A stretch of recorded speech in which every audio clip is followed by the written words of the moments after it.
Créalab, au fait, comme celui-ci, c'est un tiers-lieu. En fait, c'est vraiment un lieu de vie dans lequel, effectivement, une multitude de projets seront développés. Et effectivement, c'est un projet qui est très transversal. Et c'est pour cela qu'au fait, on est intervenu sur ce projet. C'est vraiment avec plusieurs objectifs du développement durable. Comme je le disais tout à l'heure dans mon discours, aujourd'hui, l'intervention de l'AFD est vraiment orientée sur l'achèvement et l'atteinte, au fait, de ces objectifs-là.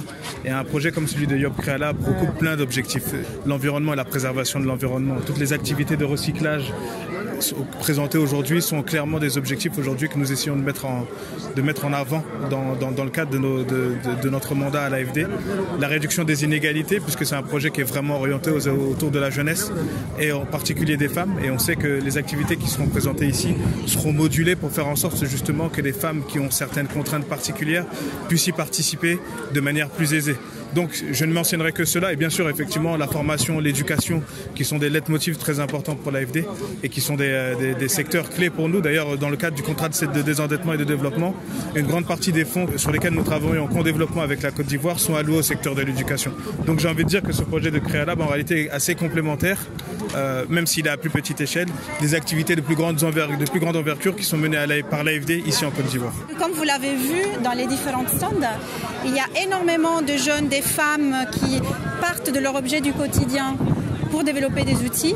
Maintenant, si on leur met des outils professionnels de travail à disposition, ils peuvent vraiment en faire des entreprises, des métiers, développer des marchés, etc.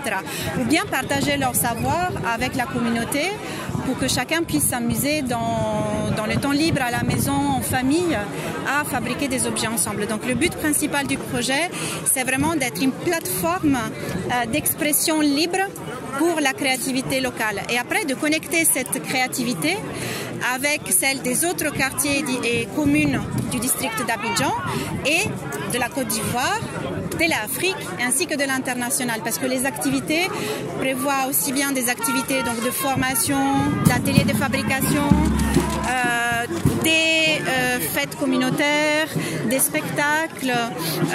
Donc vraiment, on a une diversité de formations. C'est un centre où les jeunes peuvent venir apprendre. Donc ça permet aux jeunes de venir s'inspirer d'exemples de leurs frères qui ont mis leurs génies créateurs en évidence. C'est un centre, c'est-à-dire sur cet espace de 1000 m², comme je l'ai dit, il aura un Fab Lab, c'est-à-dire un laboratoire de créativité, de création. Il aura un repère café, un centre numérique où vous avez tout ce qui est lié aux activités numériques. Il aura également un espace communautaire. Parce que dans tout ça aussi, le vivre ensemble, la cohésion sociale a sa place. Et également aussi, il aura tout ce qui est lié à l'environnement. Bon, dans le projet, on appelait un jardin botanique, c'est ça? Tout ce qui est lié à l'environnement.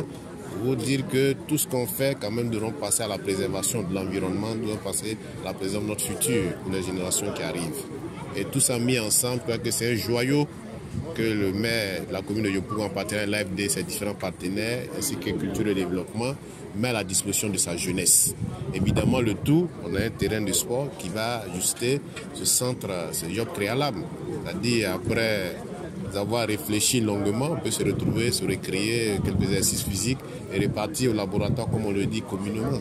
C'est-à-dire que c'est un centre vraiment, c'est une première en Côte d'Ivoire et cela se passe à Yopougon. Les bâtiments vont sortir rapidement. Je pense qu'au bout d'un an, je crois que tout sera prêt. Mais déjà, il faut dire qu'on a les Fab Labs mobiles qui pourront sillonner les différents quartiers, qui pourront même être sur place aussi, ne serait-ce que montrer ce qui va se faire dans le centre déjà à ceux qui voudront bien s'y imprégner. Il faut dire qu'en termes de contribution financière, c'est la mairie de Yopougon et l'AFD qui sont les bailleurs de fonds.